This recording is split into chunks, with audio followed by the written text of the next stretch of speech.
So this is the last part of the video, I suppose, and I'll give you some remark about um, system of linear congruence equations.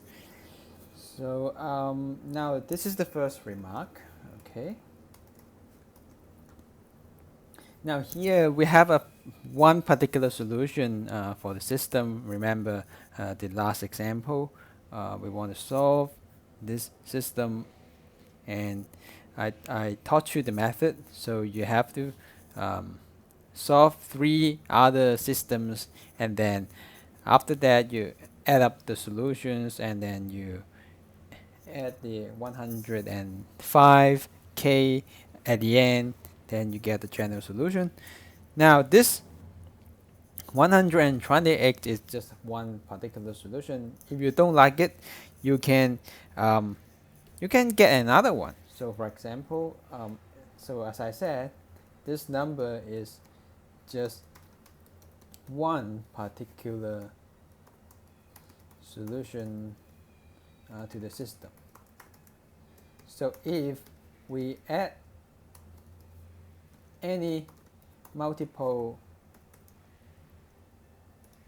of 105 to it, because see, no matter what multiple of 105, integer multiple of course, you add it to the solution, you still get a solution, but of course that will be different from 128. Okay, so we can get another one. So for example, if you don't like it, you can get x prime, which is 23, is another one. So how can you get 23? Well, it's just 128 minus 105. So that means I take k equal to minus 1, then you get 23. And of course, if you take that as the particular solution, you can rewrite the general form of the solution as, okay, to say the general solution is so that number, I mean that particular solution is not important at all. Okay, so this is the first remark. Now the second remark is the following. Now what happens if we want to solve the system but with a bit more restriction? So for example, if we require,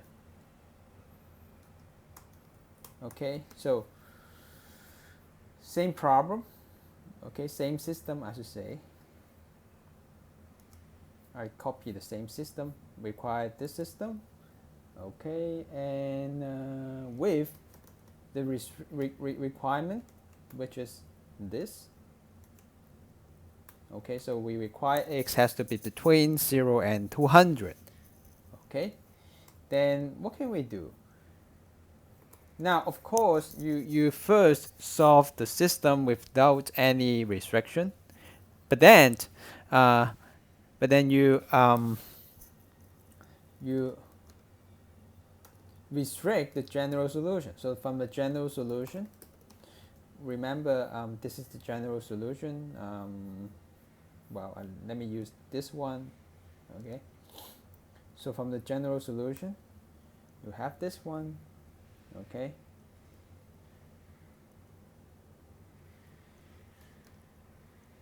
we need, okay, so now after you solve the general solution, that's not the end, because you have to make sure x has to be between 0 and 200. So that's why we need 0, okay, 0 less than or equal to this number,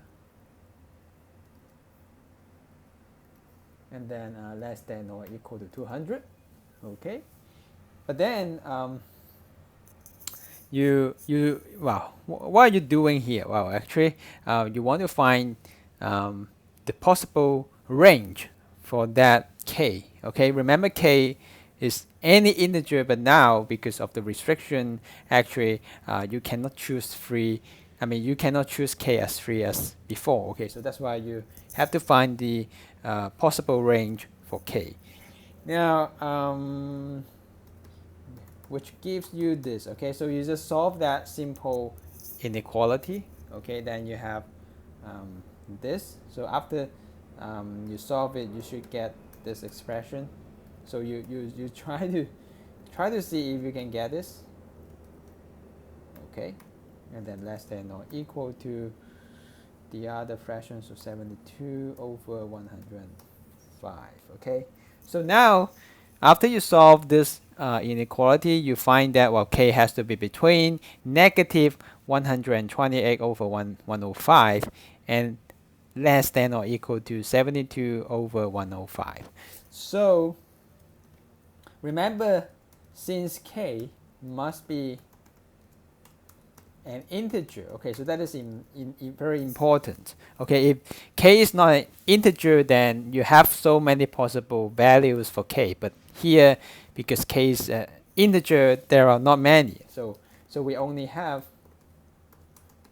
two possible cases. Okay, so we only have k being -1 or k being equal to 0, so you can check it. Okay, only these two values satisfy that equation. Okay, as k being an integer. So and so x equal to 23 or x equal to 128. So you put it back to this this general form.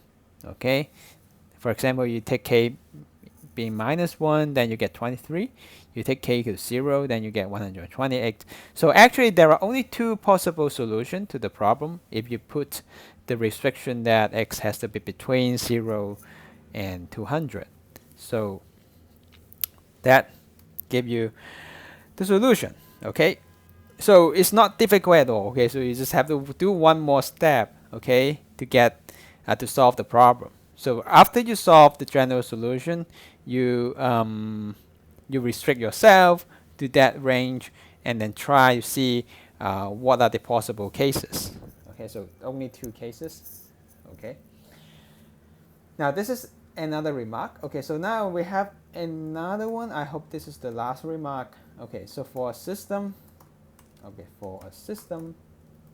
like this, okay, so for a system like 2x congruent to 4 modulo 3 and 3x congruent to 9 modulo 5 and 4x congruent to 8 modulo 7. So this is, it seems like another system. Okay, and the main difference here is now I have some coefficient not equal to 1 in front of the variable x. So for example, the first congruence equation is 2x equal to 4.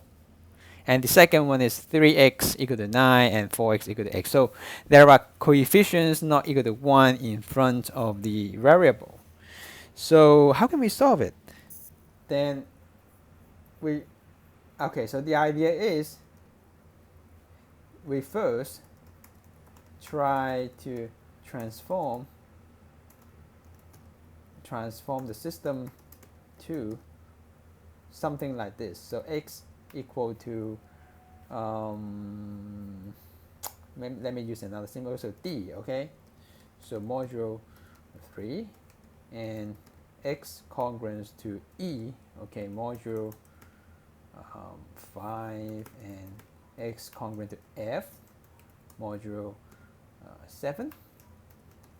For some integers, okay, d, e, f, to be determined. Okay, so you have to find those integers by yourself. Okay, so once you can do that, then that will be the same problem, not the same problem, but a similar problem as before. Okay, so we transform the coefficient back to 1. Now how can you do that? So say for 2x equal to 4, I pick the first equation. this one. Okay, so try to find an integer. Okay, find an integer, let's say k, such that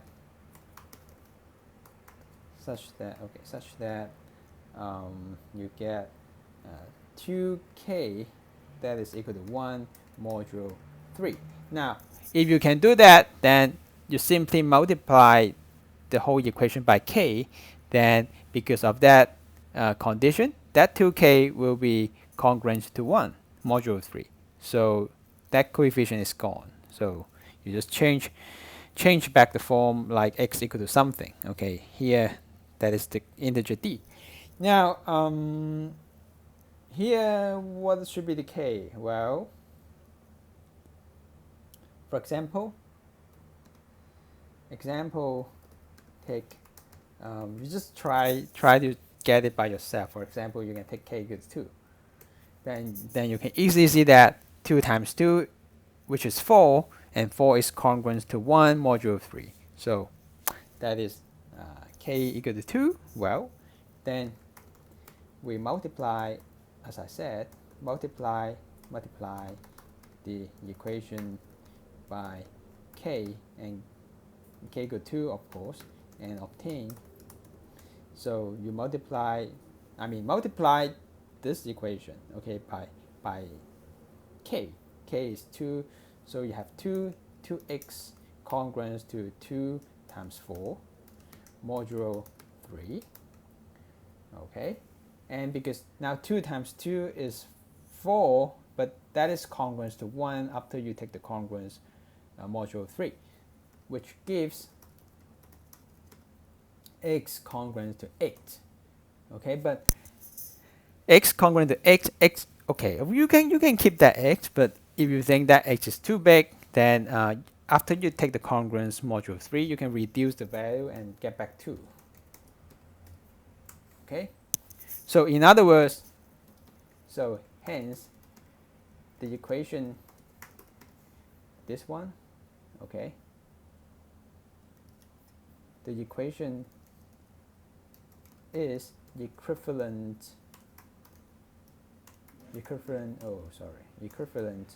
to x congruent to 2 modulo 3. So you just transform it back to the usual form that we have seen in the previous examples. Okay, so x congruent to 2 modulo 3, which is exactly the original equation, in fact. Okay, so similarly, try to transform the equation